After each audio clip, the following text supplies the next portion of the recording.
not threatening anyone, simply being in possession of really what is a household utensil.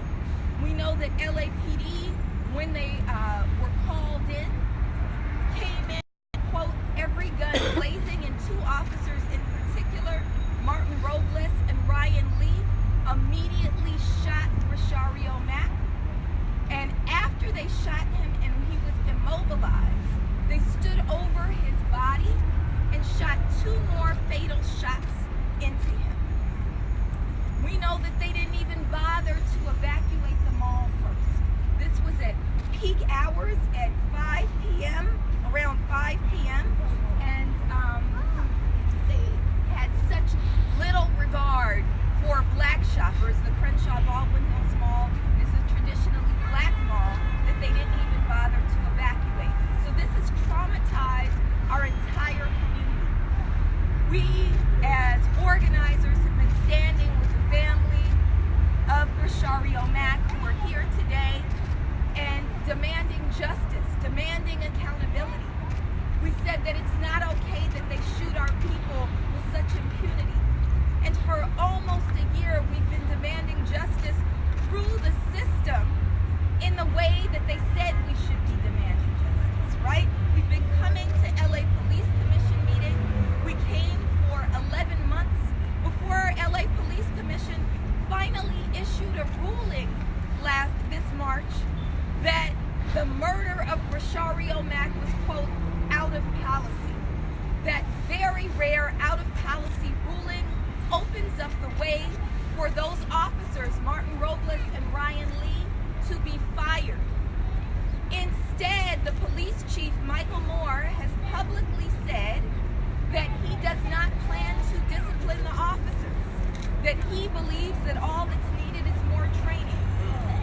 Every academic study, every experience that we've had through this Black Lives Matter era tells us that the only two things that minimize the brutality and killing of black people at the hands of police are less interaction with police and accountability for the officers who kill us. And so Moore's idea that those officers can remain on the force remains a threat that serves as a threat to the whole of the black community. So what we're here to demand today is that Martin Robles and Ryan Lee be fired. We are demanding that there is a real investment in mental health resources, that there are non-police responses to people who are suffering with mental health episodes, and we're here saying that we are not going to let up. We're also here to say that some of you have decided that Black Lives Matter era is over.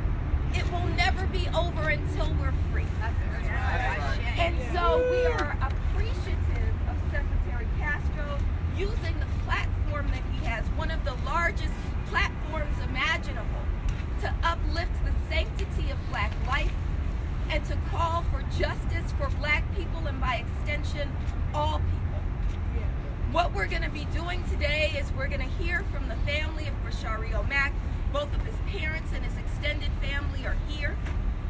We're going to hear from Mark Anthony Johnson, who's a black mental health worker who was one of the founding members of Black Lives Matter and Dignity and Power Now, about the importance of mental health resources and why we are partners with the Reform LA Jails Coalition, which was founded by our co-founder, Patrice Cullors.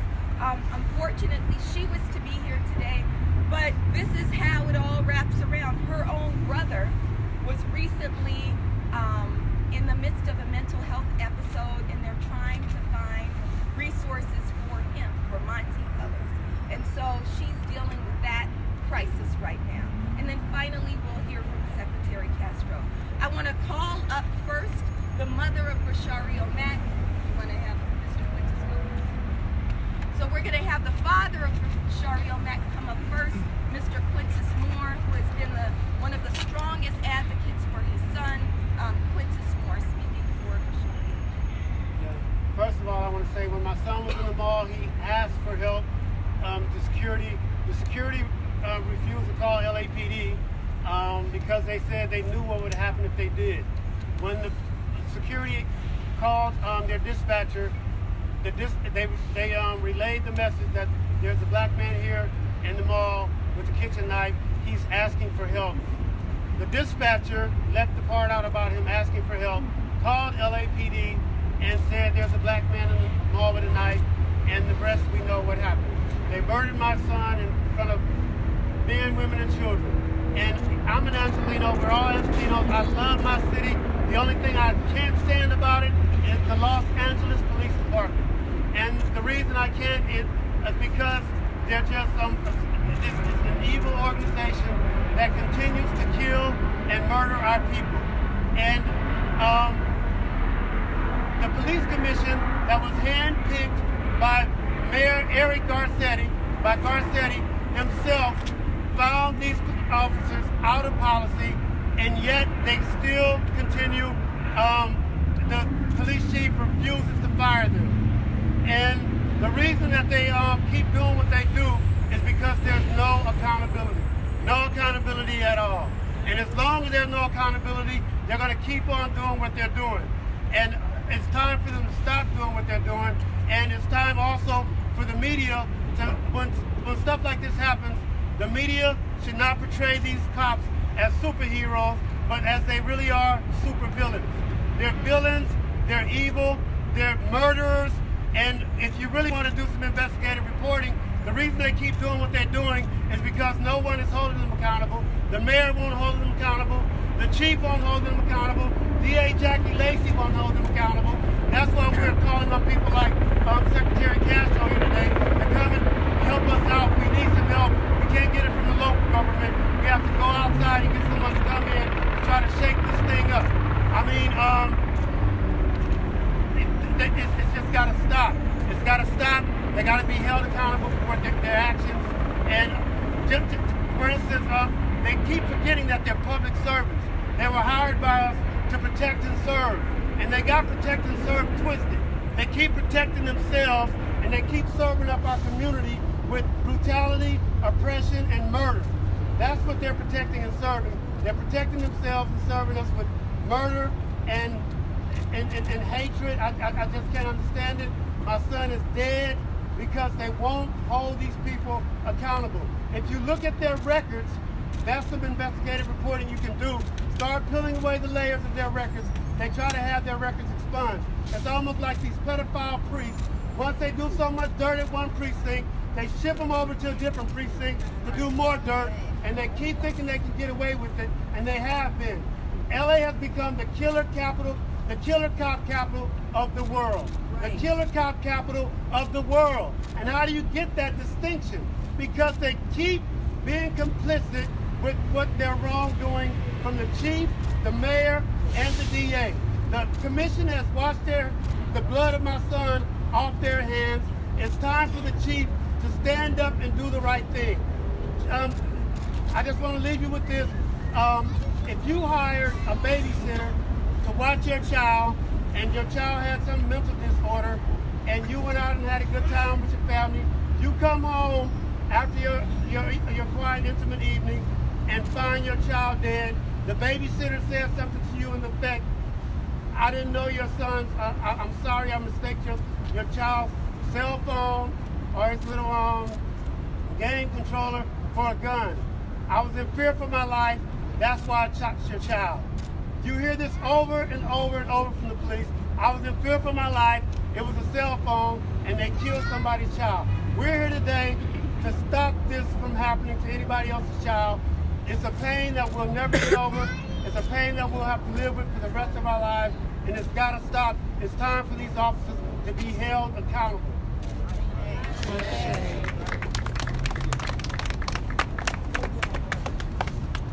Catherine Walker, the mother of Rashari.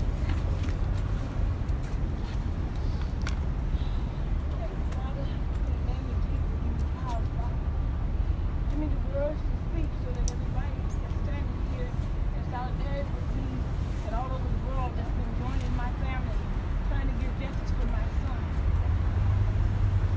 I'm a woman that walks by faith and not by sight. The devil continues to try to attack me. And what he's trying to do for a long time now is try to attack me physically,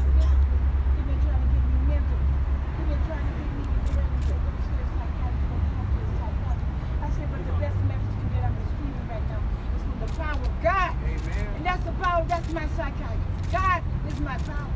And I do believe in my heart that justice will be served in my son's case. I ask God every day, I said, Lord, use me.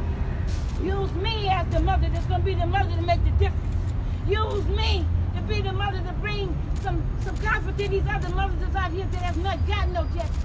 Let me be the one to make the difference, Father. Let my son's case be the one to turn LA upside down and to bring these killer cops to justice. And if Chief Moore, if you can't do what if you can't do your job, then get off the bench and let somebody else stand there. Jackie Lacey, if you can't do your job, get up off your ass and get up off. Get out of there. Get out of there. But if you think for 1 minute that you're gonna take mine and I'm gonna sit down and I'm gonna be quiet, I can't do that. Because you know what? God said he wants, this is not my battle, this battle belongs to God. This battle belongs to the Lord. And what he's doing is using all these people that's out here and myself as a tool to show them, the bad ones, the evil ones, the corrupt ones, who has the power. They have no power over him. And in the end, I believe we're going to get sick. Yeah, that's right. That's right. We'd like to bring up Mark Anthony Johnson of Frontline Wellness Network, as well as an original member of Black Lives Matter. Good morning. Mark Anthony Clayton Johnson, Frontline Wellness Network, BLMLA, also with the Justice LA Coalition. We come here today in honor of Rashario Mack, but also in solidarity with his family, who reminds us that death by law enforcement for black people in crisis is not the exception. In Los Angeles, folks who survive law enforcement interactions are also faced with grim choices. For the last 2 months, my dear loved one, Monty, has been cycling in and out of emergency rooms, of hospitals, treatment centers. As someone who was in the middle of a psychiatric episode and a survivor of law enforcement torture, he took the step to initiate checking himself into a hospital and was denied access, was denied treatment, was denied a bed. And the reason they told him is that you are not dangerous enough to yourself or to the community to get care. The family of Rashario reminds us what happens when the threshold of care is held to such a standard that it is deadly for black people in Los Angeles.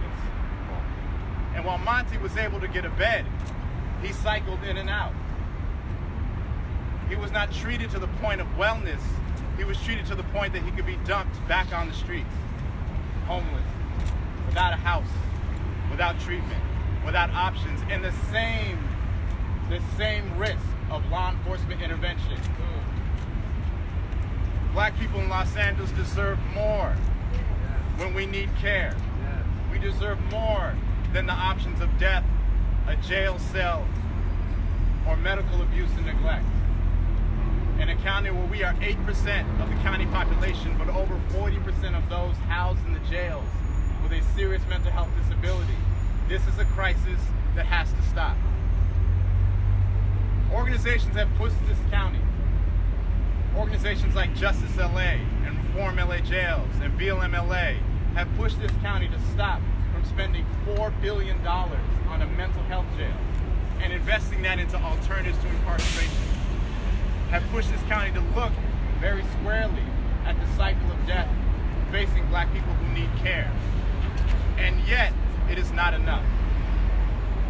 Next week, this county on December 13th will discuss, debate, and vote on how to implement over 100 recommendations for alternatives to incarceration. This is a multi-million-dollar investment over the next 10 years. And we're here to say, if you do not talk about black people specifically, That's right. you will be putting a hundreds of $million veneer on a crisis that is killing us. If you do not talk about the outcomes of care, of stability, of keeping families together, of long-term dignity and safety and well-being as you make hundreds of millions of dollars investments in alternatives. You will be leaving black people behind to deal with the same options, the same crisis. So we call on our county to take the crisis that is facing black people seriously, to name it explicitly, and to keep the families of Grishario Mack in their hearts and in their minds, and to be with us as we demand that this crisis end today. Thank you. So we want to remind everyone that the people who are out here do not work for Black Lives Matter. This is not our job. We have other jobs. We're just babas and sisters and brothers and even who understand that what happens in Rosario, I shop at that mall. What happens in Rosario can happen to any of the children. And if we don't stand up, if we don't demand something different, if we don't demand change now, we are setting ourselves up for disaster. So we're appreciative that this entire group here is here because we believe in change and we believe that we are able to make the change happen. We understand that what's happening here reminds us that Rosario is not just a hashtag. He is someone's son and brother. And he's a father. He has 2 beautiful daughters. And he was stolen from them. And so in this holiday season, what we're asking you is to not look away. Don't look away from the pain that is being visited upon so many predominantly black families at the hands of police. Don't look away at what it means not to have meaningful mental health resources. Don't look away at what the city's homeless crisis is. Don't look away. Demand something different. And just like we're here because we believe it's our sacred duty to be here and to do this work, right? We're thankful to Secretary Castro. Black Lives Matter doesn't endorse candidates. He didn't come here for an endorsement. So he's here because he believes in justice for black people. Just go to his website. You see it all over. I've never seen a candidate with an Audre Lorde quote on their campaign list. So we appreciate you for being here in a genuine and authentic way. And we pray that your presence here is a challenge to everybody else to use this moment to say that we have to do the work of justice regardless of the outcome of elections, right? So thank you, Secretary Castro, for being here again. And Secretary Julian Castro, presidential candidate. Thank you very much, Dr. Abdullah. Thank you. I stand here today to join the family of Grishario Mack and Black Lives Matter Los Angeles in calling for justice and calling for accountability. Accountability begins when people who do not meet the standard for policy are held to account for that. This is a very clear example of a police officer who violated Los Angeles Police Department policy. The police commission has said that unanimously, as I understand. And now the police chief, Chief Moore, has a decision to make. I'm here to join the family of Grishario Mack, Black Lives Matter Los Angeles. And to be honest, I'm sure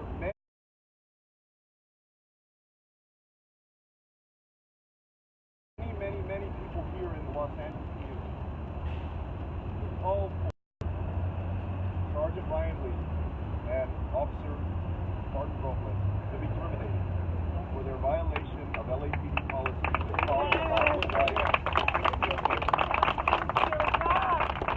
Too oftentimes, if you're a young black man or a young black woman in this country, you're treated with excessive force by police officers. You see, this isn't only a problem in Los Angeles. This is a problem in communities communities throughout the United States. But there are things that Los Angeles can do to make sure that it doesn't happen again in this community. I applaud the efforts of Black Lives Matter LA for trying to ensure justice and accountability in the case of Roshario Mack and so many other victims of police violence. What's important is that the changes that need to be made are made in the department, including terminating personnel who are violating policy, causing injury or speech or loss of life, including investing in mental health resources so that police officers are not being in the first place the people who are going through a mental health episode, and that when they are summoned to engage with someone who is going through a mental health episode, that they have the proper training to also understand how to deal with someone in a non-violent way to de-escalate the situation. There are police departments across the country that are investing more in that kind of mental health training. I also believe that across this country, local communities need a strong partner in Washington, D.C. that will help ensure that we do what we can to end this kind of tragic death and violence. I have called for police reform that includes a national use of force standard that would lessen the amount of lethal force that is used by police officers, particularly in situations like this, that has called for investment in mental health resources for communities across the United States, including in police departments, but not only in police departments, in every other facet of our society, in education, in healthcare, throughout housing as well. In addition to that, I've called for the end of qualified immunity, which for too long has protected police officers who have injured or killed a civilian outside of policy, shields them from lawsuits that families should be able to file successfully against these officers in police departments. I also believe that we need a national database of these types of incidents, including a database of officers that have been certified in cities and counties across the United States, so that officers who violate policy and end up injuring or killing someone, like Roshario Mack was, cannot just go over into the next town and get a job as a law enforcement officer. So I don't think it pleases any of us to be here today. We wish that Roshario were here with his two children, and that so many of the other people in Los Angeles and across this country who have fallen victim to excessive force by police never had to experience that. But we all have a voice, and we all have something that we can do. I'm going to use my voice, and I want to thank Black Lives Matter and all of the activists here for using theirs to offer my